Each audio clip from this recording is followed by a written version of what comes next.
2022 is going to change the Pokemon market for the good. So in this video, we'll be going through how it affects you. So let's go.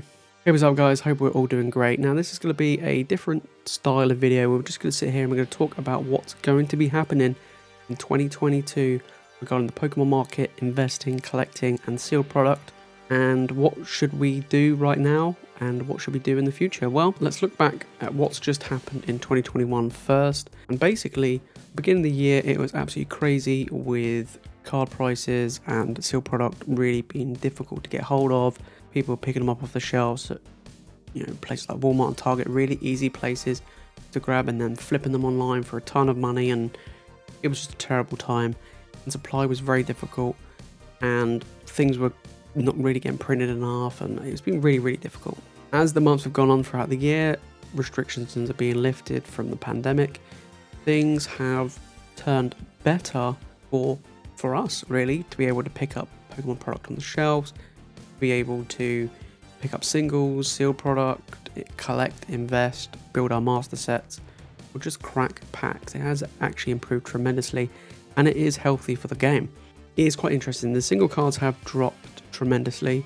These sealed products like booster boxes and things like that have also dropped as well. Battle Styles, which came out at the beginning of the year, is incredibly cheap right now, and I've done a ton of videos already going through each of the sets that have been released this year and why are they good investments and where the card prices are for each of those sets. And the thing is they are all good. They're all good in their own right. Obviously there are some that are better than others to invest in, like Evolving Skies, even Chin and Rain, which I believe are probably the more stronger products to invest in overall. But it all depends on what you can get your hands onto and at what price, because different prices are at different places. Here in the UK it's very different to over in the US. It's just things are different. Like Hidden Fates is a prime example, where over here Hidden Fates hasn't really gone up a huge amount. That's why it's such a really good investment. However, over in the US it's just skyrocketed, so it's becoming very expensive. You're kind of wondering, do I really want to spend that type of money on that ETB, on that set, or I could pretty much for the same price pick up 2 booster boxes of another set. So yeah, I mean it's kind of hit and miss, but it all goes down to what you guys can buy and what you guys can pick up from the shelves. And right now it's really good that we can pick up all this stuff. However, 2022 is going to look really different, and we're going to talk a little bit about that. We're going into 2022, so compared to coming into 2021, things are starting to open up a little bit more around the world, and supply is in full swing. Now, at the end of 2021, Pokemon have just basically dumped a ton of product that they had lying around that they couldn't send out to different places throughout 2021. And now we've had a mass restock and reprints of a ton of products.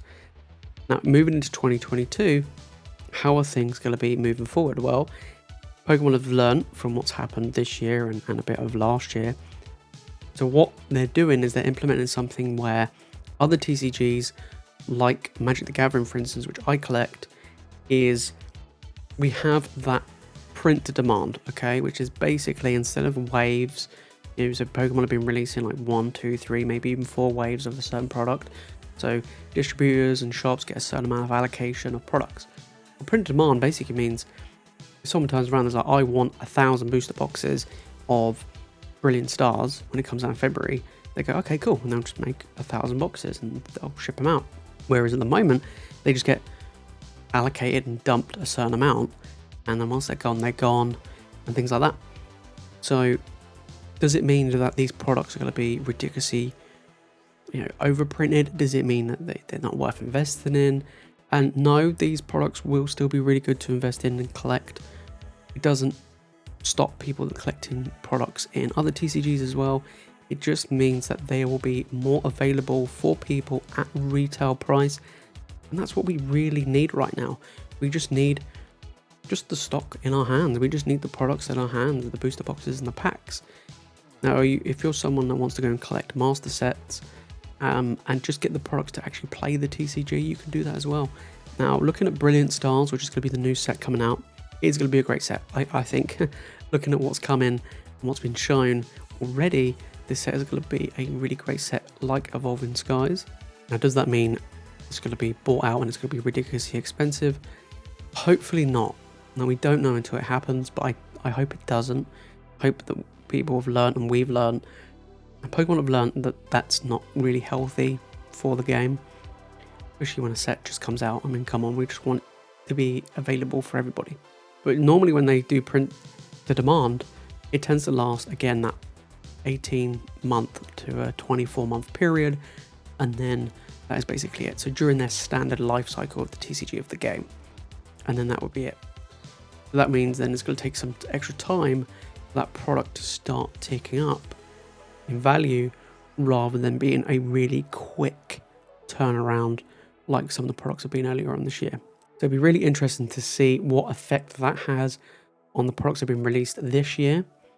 So we'll be taking a closer look. I'll be taking a closer look as well, and I'll be making some videos in the new year looking at these new products and where they stand in 2022. It'd be really interesting to see where these single card prices go as well, because obviously they've been dropping tremendously as each month has gone on. But yeah, I'm super excited for it. Like I say, this is just an opinion on what I think may happen in 2022, what we can expect to see in 2022. But another thing is graded cards. Now, graded cards have been dropping a fair amount, to be honest, and I believe that what we're going to end up getting is a massive backlog of graded cards that were sent off to PSA when they had this huge backlog are going to start coming back. People start getting their PSA returns, and this was when the cost to get it graded at PSA was so cheap compared to how much it is now. We're going to be getting a massive influx of cards coming back and hitting the market. So graded cards might actually be a really good investment going into 2022, and we're going to be taking a closer look at that when we get there. So yeah, this is like a little chat, little conversation to let you guys know what to expect coming into 2022. It's going to be a completely different landscape than 2021 and definitely like 2020. And is the Pokemon TCG crashing, struggling? No, it's going back to normal. It's going back to that level it was before everything went wrong. And we had the whole Logan Paul situation. You had obviously the supply issues and things like that. So it's gonna start tipping back, to normal rather than skyrocketing to the moon and back. And it's not dying. It has a ton of players. It's just going back to normal. It just means that from an investment standpoint, you're gonna have to wait a little bit longer for our products and our sealed investments and just single cards as well to go back up over time. But that's fine. That's all part of the game, is patience. But yeah, guys, so just a little chat about what's going on, what's happened in 2021 going into 2022. Just want to know whether or not you guys are ready for it. What have you been collecting in 2021? What are you looking for in 2022? What are you looking forward to? Cards being easy to get hold of, sealed product easy to get hold of. Are you looking at picking up some graded cards? Are you looking to pick up some vintage stuff, some modern stuff? Let me know down in the comments. I would be really interested to see what you guys are looking at doing in 2022. Alright guys, if you made it this far and you've enjoyed this video, make sure to give it a like, and don't forget to subscribe to the channel if you're not already subscribed. Thank you all so much for watching. You guys are legends, and I'll see you in the next one.